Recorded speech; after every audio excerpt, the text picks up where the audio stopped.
Vamos dar continuidade à nossa série em Eclesiastes. Hoje nós estudaremos o capítulo 6, do verso 1 até o verso de número 12. Então eu gostaria que você abrisse sua Bíblia em Eclesiastes 6, do 1 ao 12. Agostinho, no início de suas confissões, escreveu uma das frases mais profundas já ditas sobre o coração humano. Fizeste-nos para ti, e o nosso coração andará inquieto enquanto não descansar em ti. Essa declaração, irmãos, ela não é apenas uma reflexão piedosa, mas ela é um diagnóstico universal de todos nós. O bispo de Hipona entendeu séculos atrás aquilo que toda geração redescobre em sua busca incessante. O homem corre atrás de riquezas, o homem corre atrás de prazeres, o homem corre atrás de longevidade, poder, mas nada disso pode acalmar a inquietação da sua alma. É como se houvesse dentro de cada um de nós um vazio em forma de Deus, que nenhuma conquista, nenhum bem, nenhum poder ou qualquer coisa que possuímos pode preencher. Não importa como ou o que alcance, ainda resta sede. Não importa quantos anos se viva, ainda sobra o vazio. E é exatamente isso que o pregador em Eclesiastes denuncia. Ele olha para a vida debaixo do sol e constata a mesma verdade que Agostinho constatou. Sem Deus, o nosso coração permanece inquieto. A inquietação do coração humano é exposta então em toda a sua nudez. Quanto mais o homem busca descansar em dons, mais ele se afasta do doador. Leiamos então apenas o verso 1 para começar. Diz assim o texto sagrado: há um mal que vi debaixo do sol e que pesa sobre os homens. Oremos ao Senhor. Pai bendito, nós queremos te render graças por mais um dia, por estarmos aqui diante do Senhor, na tua casa, com os meus irmãos. Pedir que o Senhor possa conduzir nossos corações a entender a mensagem desse texto. Pedir que o Senhor aplique aos nossos corações e que isso faça com que mudemos de rota a partir da compreensão daquilo que o Senhor falará conosco. Essa é a nossa oração, querendo que o Senhor está nos ouvir, em nome de Cristo Jesus. Amém. No domingo passado, nós caminhamos com o pregador em Eclesiastes 5 e nós vimos quanto a vida pode ser aprisionada pela injustiça e pela sede insaciável de riqueza. O pregador nos mostrou que o coração humano, quando ama o dinheiro, nunca está satisfeito. É como quem bebe água do mar. Quanto mais se bebe, mais se tem sede. Mas Correlete também nos deu uma esperança. Em meio ao caos da ganância e do trabalho pesado, há um refúgio seguro. Receber cada instante como presente da mão de Deus e aproveitá-los como dádivas do Criador. Isso quer dizer que comida, bebida, descanso e até mesmo o trabalho diário, quando reconhecidos como dádivas divinas, podem ser desfrutados com alegria. Nesse caso, o segredo não estava no quanto se tinha ou no quanto se possuía, mas em reconhecer que o Senhor é quem dá sabor à vida. Agora, ao entrarmos no capítulo 6, é como se o pregador nos dissesse o seguinte: vocês viram a beleza de viver no contentamento diante de Deus. Agora vejam a tragédia de quem tenta viver sem Ele. O que ele pinta para nós aqui no capítulo 6 é um quadro sombrio, mas real. Homens que têm riquezas, filhos, muitos anos de vida e mesmo assim não conseguem desfrutar. Aqui não estamos mais diante de quem apenas ama dinheiro, mas diante de quem possui tudo e ainda assim está com o vazio. O contraste então é forte. Em Eclesiastes 5, do 18 ao 20, nós temos a mesa farta, mas que se torna banquete na presença de Deus. No capítulo 6, do 1 ao 12, nós temos mesas cheias, mas que viram tormento, justamente porque Deus reteve o dom das pessoas saborearem. Em outras palavras, no capítulo anterior, Corraleto nos levou ao cume da alegria. Agora ele nos conduz ao vale da frustração para nos mostrar que somente Deus concede o dom de desfrutarmos a vida, longe dele, até as maiores bênçãos se tornam vaidade. Eu vou repetir para você. Somente Deus concede o dom de desfrutar a vida, longe dele, até as maiores bênçãos se tornam vaidade. Se somente Deus pode nos dar a satisfação verdadeira, como que isso então se manifesta na nossa vida debaixo do sol? Salomão nos apresenta em primeiro lugar que debaixo do sol, sem Deus, a abundância se torna frustração. O verso 1 ele diz o seguinte: há um mal que vive debaixo do sol e que pesa sobre os homens. Veja, o pregador introduz a sessão com a expressão um mal, frequentemente usada em Eclesiastes para designar algo que distorce todo o propósito da criação. Afinal de contas, Deus, quando cria todas as coisas, o texto diz, e viu Deus que era bom. Então esse mal aqui trata-se de um mal frequente, abundante, um grande mal, indicando que não é um caso isolado, mas uma experiência recorrente na humanidade. Michael Horta observa que não é a pobreza, mas é a abundância que se converte em tragédia. O mal aqui, então, nesse sentido, não é a ausência de bênçãos, mas a incapacidade de gozar as bênçãos dadas por Deus. Revelando, então, aqui a quebra da posse e da satisfação naquilo que se possui. Mas de qual mal o pregador está falando? Este mal abundante, este mal frequente, este mal recorrente, de qual mal ele está falando? Veja comigo o verso 2, parte A. O homem a quem Deus conferiu riquezas, bens e honra, e nada lhe falta de tudo quanto a sua alma deseja. Claro, isso não parece um mal, ou não parece algum tipo de mal. Aguardemos então até a parte B do texto para vermos de que mal o pregador está falando. Agora ele começa destacando o que Deus dá. O que é que Deus dá? E nós temos aqui uma tríade. Deus dá riquezas, Deus dá bens e Deus dá honra. A tríade aqui apresentada responde aos maiores sinais de bênçãos no contexto israelita: posse material, estabilidade social e prestígio diante dos homens. O texto sublinha que nada falta a esse homem.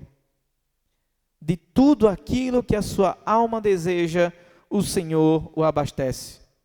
O Senhor o abastece de quê? Mais uma vez, para lembrar, de riquezas.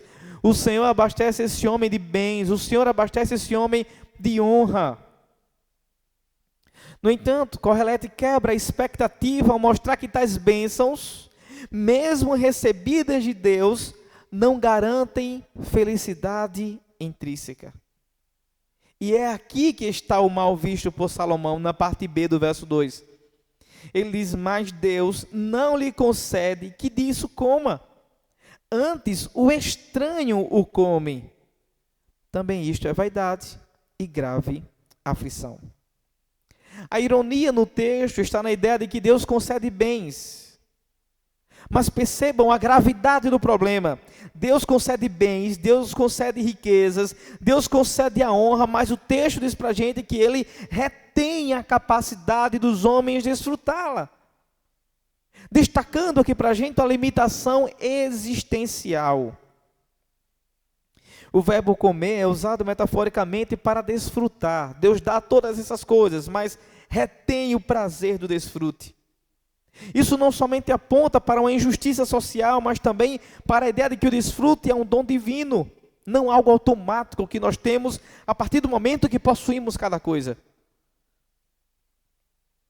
O termo que ele se utiliza aqui para antes o estranho come ou antes o estranho desfruta, pode se referir a um herdeiro inesperado ou a um estrangeiro que consome o fruto do trabalho alheio, aumentando assim a sua frustração. Kohelet está chamando isso de vaidade e de grande aflição, sugerindo que a transitoriedade e a dor têm essas condições. Então a vaidade aqui não está em possuir. A vaidade aqui está em possuir sem usufruir daquilo que Deus tem dado. Refletindo nesse caso a limitação da sabedoria e a ação soberana de Deus em decidir quem pode desfrutar aquilo que Ele dá e quem não pode desfrutar aquilo que Ele dá. O princípio é que a alegria e satisfação, aqui nesse caso, não vem das circunstâncias, mas vem do doador. Deus dá riqueza, mas não o poder de desfrutar. O mesmo Deus que concede bens, pode também retê-los, para ensinar o homem a sua total dependência de Deus. Essa é uma humilhação necessária para o nosso orgulho. O homem que se gaba da sua casa, o homem que se gaba da sua empresa, o homem que se gaba da sua vida organizada demais. O texto nos lembra, é possível acumular e não saborear. Esse aqui é um murro no estômago para humilhar o nosso orgulho. É um soco no estômago para humilhar o nosso orgulho e nos mostrar que podemos possuir tudo, podemos ter todas as coisas, mas é possível ter tudo isso sem saborear. Você já se viu assim? Tendo tudo o que desejou, mas o prazer de saborear ou de desfrutar de tudo isso já não existe mais. Chegou ao patamar ideado, social, chegou ao patamar ideado de bens, chegou ao patamar ideal da conta bancária, daquilo que se retém. Chegou ao patamar real ou ideal da família perfeita. Mas não consegue saborear daquilo que possui. Seja os filhos, seja o dinheiro, seja os bens, seja as posses, seja os seus automóveis, seja os seus negócios. De maneira prática e clara, famílias podem ter fartura na mesa, mas vazio no coração. E sem Deus, casas viram hotéis frios. Casais podem acumular patrimônio juntos, mas nesse caso, sem a presença de Deus, o amor seca. Há mais solidão em mansões sem comunhão. Pais podem dar brinquedos e viagens, mas não dá tempo, carinho e espiritualidade. E o que é que isso gera? Isso gera filhos insatisfeitos.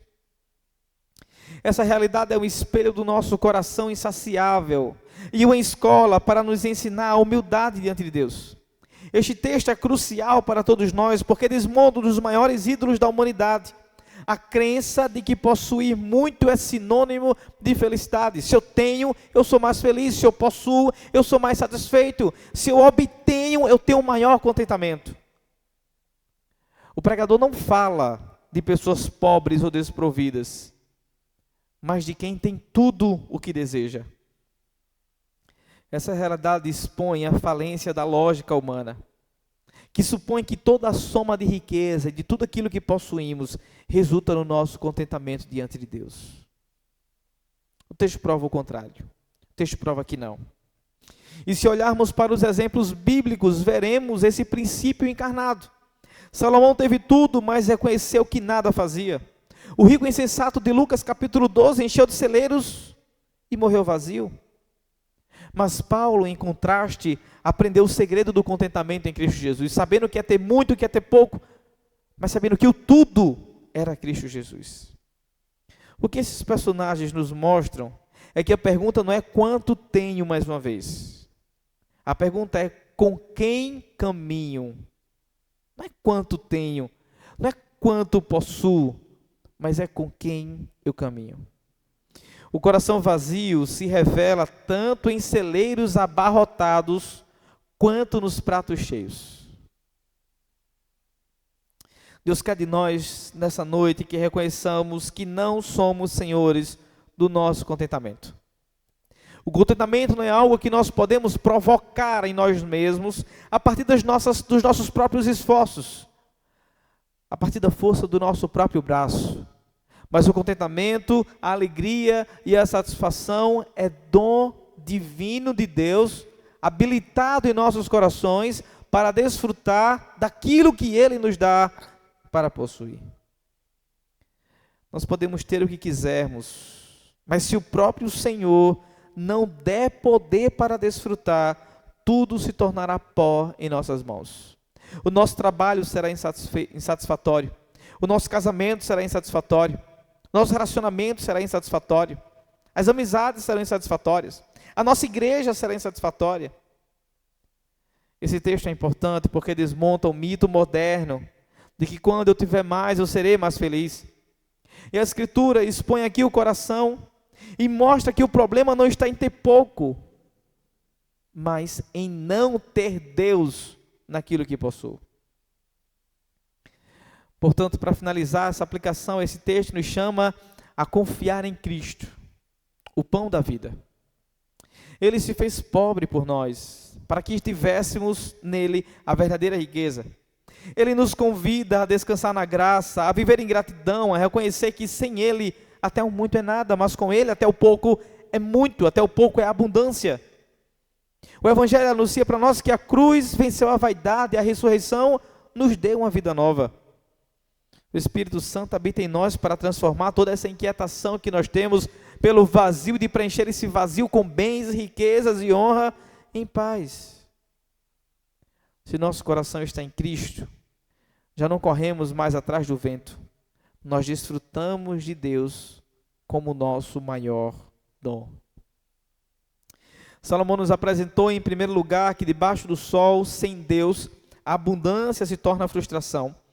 E nos apresentará em segundo lugar que sem Deus, até as maiores bênçãos se tornam vaidade.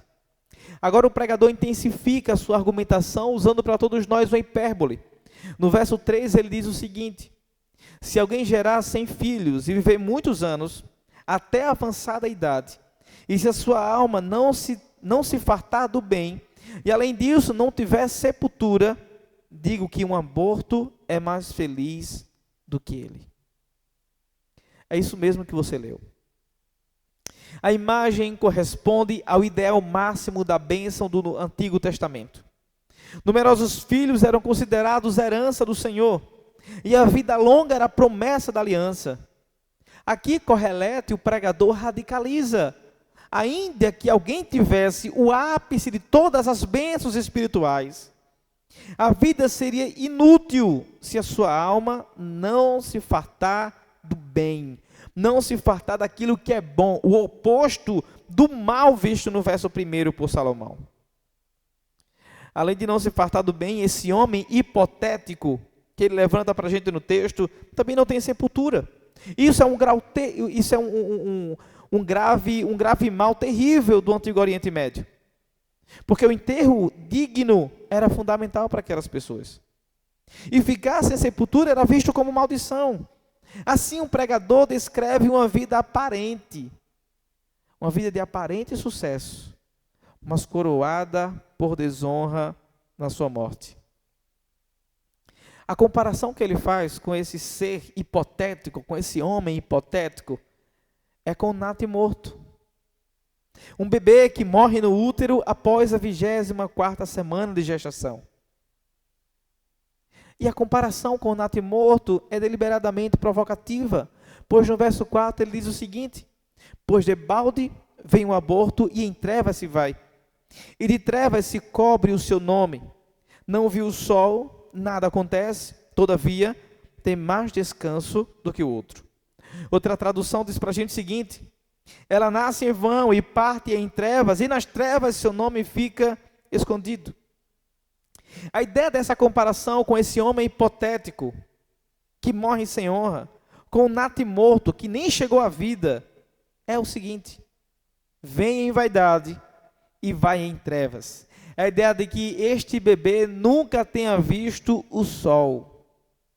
Em termos literários, o bebê morto encarna aqui a futilidade da vida debaixo do sol, mas é considerado melhor do que o homem que viveu muito, que gerou muitos filhos, mas sem satisfação. Um bebê morto é mais feliz do que o homem que viveu muito, teve muitos filhos e morreu insatisfeito.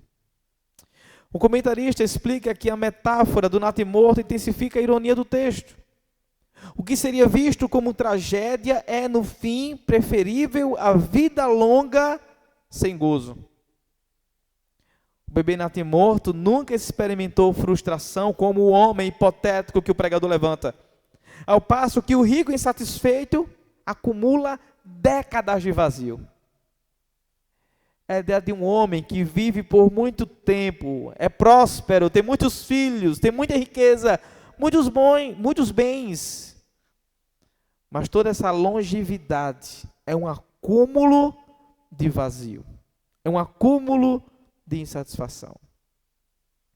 Então agora o pregador amplia essa hipérbole, dizendo o seguinte no verso 6: ainda que aquele vivesse 2 vezes 1000 anos, mas não gozasse o bem, porventura não vão todos para o mesmo lugar? Aqui é como se ele dissesse o seguinte: mesmo que alguém viva 1000 anos 2 vezes, ou seja, 2000 anos, sem desfrutar o bem, sem desfrutar o que é bom, e o que é bom é desfrutar daquilo que o Senhor nos deu, comer daquilo que o Senhor nos deu. Essa é a ideia. Se essa pessoa que viveu 2000 anos, 1000 anos 2 vezes, como ele diz no texto, sem desfrutar do bom, daquilo que o Senhor lhe dá, o fim é o mesmo. Todos vão para o mesmo lugar, todos vão morrer. O acúmulo de tempo não altera a realidade da morte, apenas prolonga a experiência da vida. O comentarista destaca que aqui está o golpe final no ideal humano de longevidade. Uma vida extensa, sem propósito, é apenas um alongamento do vazio. Eu vou repetir isso. Uma vida extensa, sem propósito, é apenas um alongamento do vazio. Quanto mais se vive sem aproveitar o bom de Deus, quanto mais se vive sem ser habilitado a desfrutar daquilo que é bom da parte de Deus, mais se vive anos de vazio, mais se vive anos de inutilidade. Assim, os maiores bens criacionais, filhos e longevidade, eles perdem seu sentido quando desconectados da dádiva do contentamento divino. É a ideia de que não basta ter muitos filhos, não basta viver muito tempo nessa terra. Se isso estiver desconectado do contentamento divino, é em vão. Esse texto, irmãos, nos lembra de uma armadilha ainda mais sutil. Confiar em bênçãos boas como se fossem suficientes em si mesmas. Filhos, famílias, longevidade. Todas essas coisas são dons legítimos do Criador. Todas essas coisas são dadas pelo próprio Criador. E todas essas coisas podem se tornar vaidade quando tiramos Deus da equação. Quando possuímos tudo menos Deus.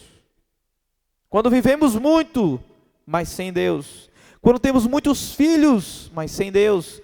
Quando temos muitos bens, mas sem Deus. Muita riqueza, mas sem Deus. Tudo isso pode se tornar vaidade quando tiramos Deus da equação. Correlete chega ao extremo de dizer que o natimorto é mais feliz do que um homem que vive 2000 anos sem contentamento. Isso nos escandaliza, mas revela a profundidade da verdade. Sem Deus, até o que parece vitória é tragédia. O princípio é que a vida não se mede em quantidade, mas em qualidade diante de Deus. E a pergunta que eu lhe faço nessa noite é: quantos anos você tem? Desses anos, quantos anos foi vivido com qualidade diante de Deus? Sejam os adolescentes, sejam os mais jovens, sejam os mais adultos, sejam os mais velhos que estão aí na terceira idade. Quanto desses anos, meu irmão, foi vivido com qualidade diante de Deus? Quantos? Faça um parâmetro. Percebe? Não é o tempo que vivemos, mas a qualidade do tempo que vivemos. Cada aniversário deveria ser tão reflexível quanto o funeral. Afinal, a comemoração de mais um ano de vida tem como pano de fundo o doador, que nos dá a vida para vivermos mais um ano para a sua glória. Ou fazendo com que olhemos para o retrovisor da vida e percebemos o ano que se passou, que o Criador nos deu. E fazermos uma métrica. Quanto desse tempo eu vivi para a glória de Deus? Na prática, casamentos longos, sem espiritualidade, podem ser apenas décadas de frustração acumulada. Nós admiramos aqueles que vivem muito tempo de casamento. Nós acumulamos aqueles que têm 50, 60 anos de casamento. É belo, é uma bênção. Mas tirado Deus da equação, são anos de frustração. Filhos, por mais que sejam bênçãos, podem virar ídolos se forem vistos como fonte última de realização. E podem se tornar fonte de dor se forem criados também sem Deus. A nossa juventude pode achar que ter mais experiência é a solução. Mas sem contentamento, o excesso gera um tédio. Então, nesse caso, não adianta para nós termos certificados acumulados, bacharéis acumulados, graduações, pós-graduações, doutorado, mestrado, MBA, nada disso. Porque sem Deus, ou sem contentamento, todo esse excesso gera apenas tédio. A Bíblia inteira reforça isso. Melhor é um dia nos atos do Senhor do que 1000 em outros lugares. Melhor é o pouco com temor do Senhor do que grandes tesouros com inquietação. Provérbios 15:16.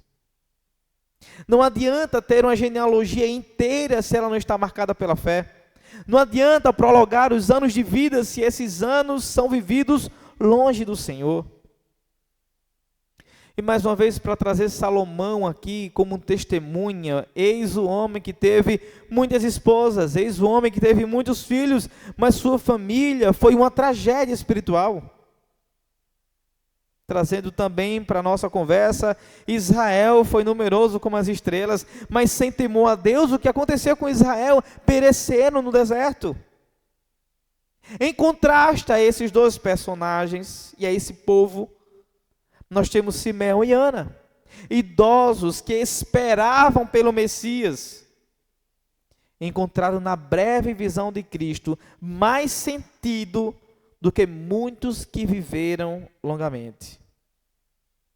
Nesse caso, fica claro que a vida não é avaliada pelo quanto, mas pelo para quem se vive. Assim, a aplicação geral para todos nós é urgente. Nós precisamos amar mais o doador do que os dons.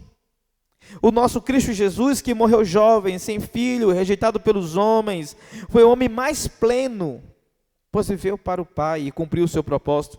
Sua ressurreição prova que a verdadeira vida não está na quantidade de anos ou de descendentes, mas na comunhão eterna com Deus. Nele aprendemos a viver para além dos números, vivendo em fidelidade e temor. O Espírito Santo testemunha em nós que somos filhos de Deus e nos lembra que nossa herança não é terrena, mas a nossa herança é eterna. E se a nossa herança é eterna, isso sim deve gerar contentamento em nossos corações. Salomão nos apresentou em primeiro lugar que debaixo do sol, sem Deus, a abundância se torna frustração. Em segundo lugar, que sem Deus, até as maiores bênçãos se tornam vaidade. E em terceiro lugar, que sem Deus não sabemos o que é bom, nem o que virá depois. O pregador retorna agora ao tema do trabalho que nós ouvimos tantas vezes nessa série. E mais uma vez, para provar que sem Deus nunca saberemos o que é bom nele. Verso 7, ele diz o seguinte: todo o trabalho do homem é para a sua boca, e, contudo, nunca se satisfaz o seu apetite. Em outra tradução, ele diz o seguinte: todo o trabalho do homem é para a sua boca, e, contudo, sua alma nunca se satisfaz. A oposição entre boca e alma é fundamental. A boca representa a necessidade física do homem, que pode ser suprida. A alma representa o anseio existencial do homem que permanece o tempo todo insatisfeito. Isso ecoa textos para a gente, como Provérbio 16, 26, que diz: a fome do trabalhador o faz trabalhar. E remete à maldição da queda, em que o trabalho tornou-se penoso para todos nós. A ideia aqui é: o homem trabalha, mas não desfruta do seu trabalho. Agora a reflexão serve com duas perguntas retóricas. Pois que vantagem tem o sábio sobre o tolo? Ou o pobre que sabe andar perante os vivos? Melhor é a vista dos olhos do que o andar ocioso da cobiça. Também isso é vaidade. E correr atrás do vento. Qual é a vantagem do sábio sobre o tolo? Ou qual é a vantagem do pobre que sabe andar entre os vivos? A resposta, então, a essas perguntas retóricas é clara, explícita: nenhuma. Por quê? Todos partilham da mesma insatisfação. Ninguém tem vantagem um sobre o outro. O Provérbios do verso 9, melhor é a vida dos olhos do que vaguear na cobiça, resume a ideia, dizendo: é preferível contentar-se com o que se tem do que viver em desejos intermináveis. Derek Kidney comenta que a frase lembra o ditado popular: mais vale um pássaro na mão do que dois voando. Mas aqui ela é ampliada pela teologia do contentamento. É melhor ter pouco com Deus do que muito sem Deus e infeliz. Qual a diferença? Qual a vantagem do sábio sobre o tolo? Qual a vantagem do pobre que sabe andar sobre os vivos? Nenhuma. Todos partilham da mesma insatisfação. Se todos partilham da mesma insatisfação, é melhor ter um pássaro na mão do que dois voando. É melhor ter pouco com Deus do que muito sem Ele e infeliz. No verso 10 e 11, o foco se desloca para a soberania de Deus. No verso 10 ele diz o seguinte: a tudo quanto há de vir, já se lhe deu nome, e sabe-se que é o que o homem, e sabe-se o que é o homem, e que não pode contender com quem é mais forte do que ele. É certo que há muitas coisas que só aumentam a vaidade, mas que aproveita isto ao homem? No Antigo Testamento nós sabemos que o ato de nomear era um ato de domínio. A afirmação de que o homem não pode contender com aquele que é mais forte que ele indica justamente uma impotência diante do Criador. Indica para todos nós uma impotência diante desse Deus que é soberano e que deu nome às coisas. As muitas palavras são vistas como vaidade, sugerindo que explicações humanas não mudam a realidade estabelecida por Deus. Bartolomeu destaca que essa é uma crítica não apenas à condição humana, mas também às limitações da própria sabedoria.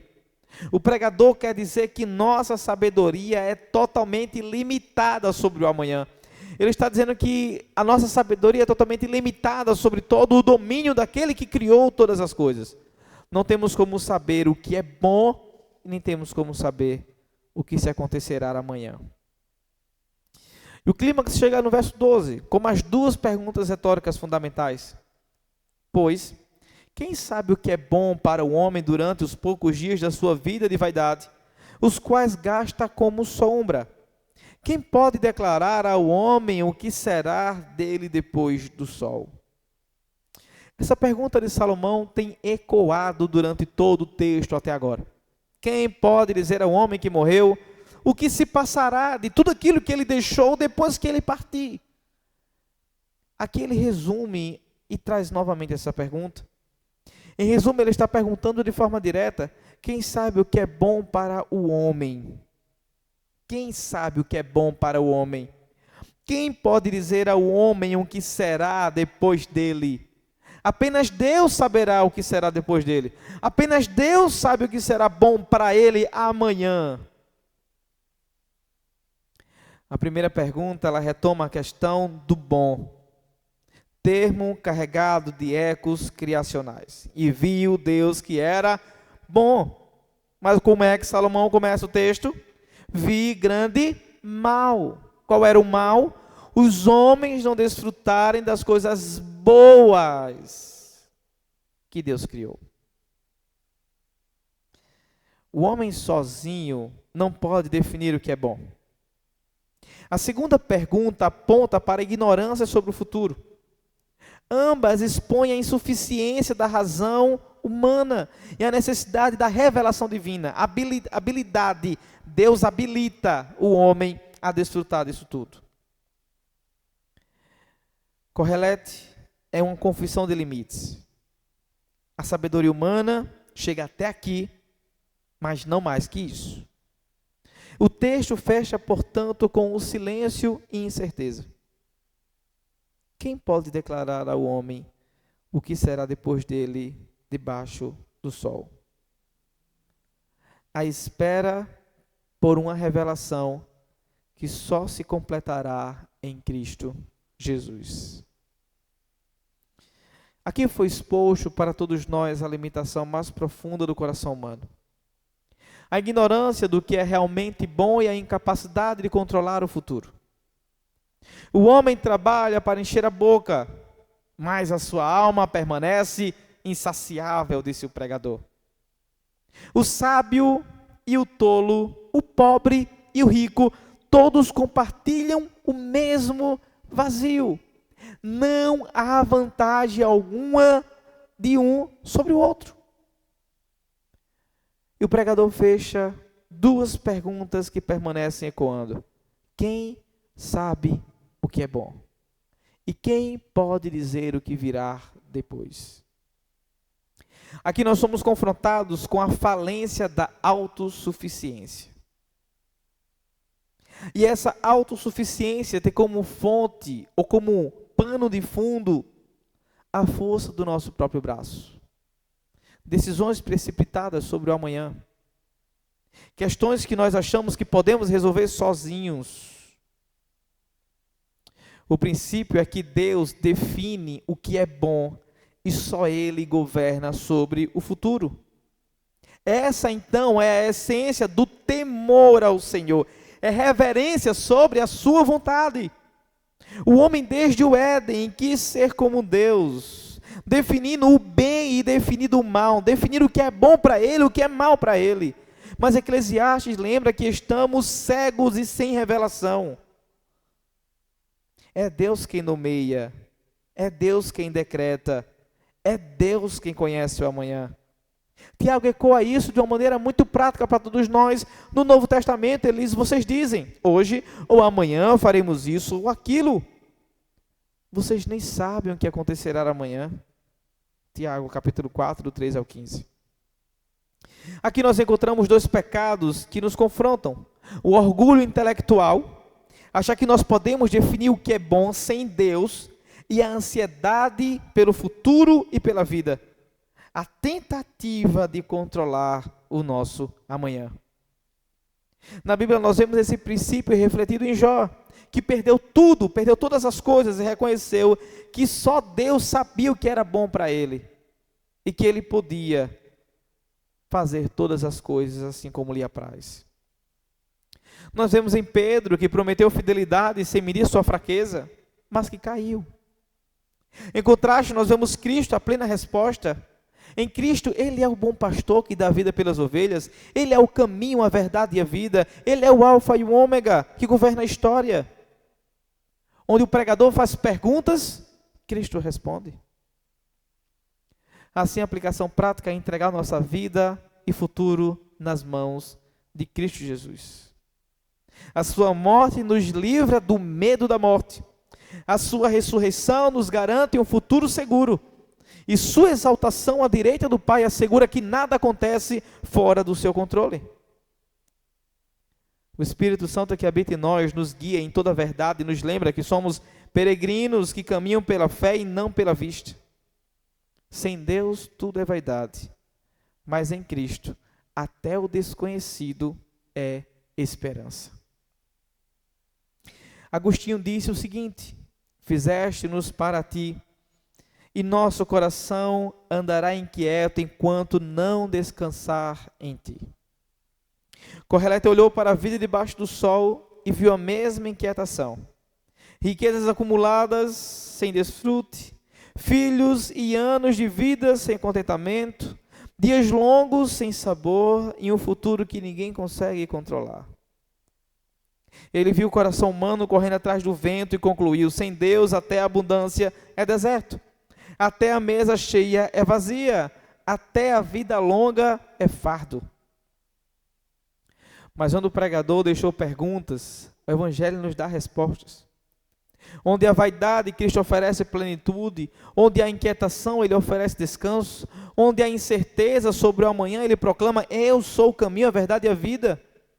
Porque na cruz, Jesus carregou o peso da vaidade humana. Na ressurreição, Ele inaugurou a vida abundante. Hoje, à direita do Pai, Ele garante que nada pode nos separar do seu amor. Nele, em Cristo, o coração inquieto encontra repouso, e a vida debaixo do sol se torna um ensaio da eternidade. Isso sim é contentamento de verdade. Isso sim é desfrute daquilo que é bom. E o que é bom? O Filho encarnado para nos dar salvação. Isso é bom.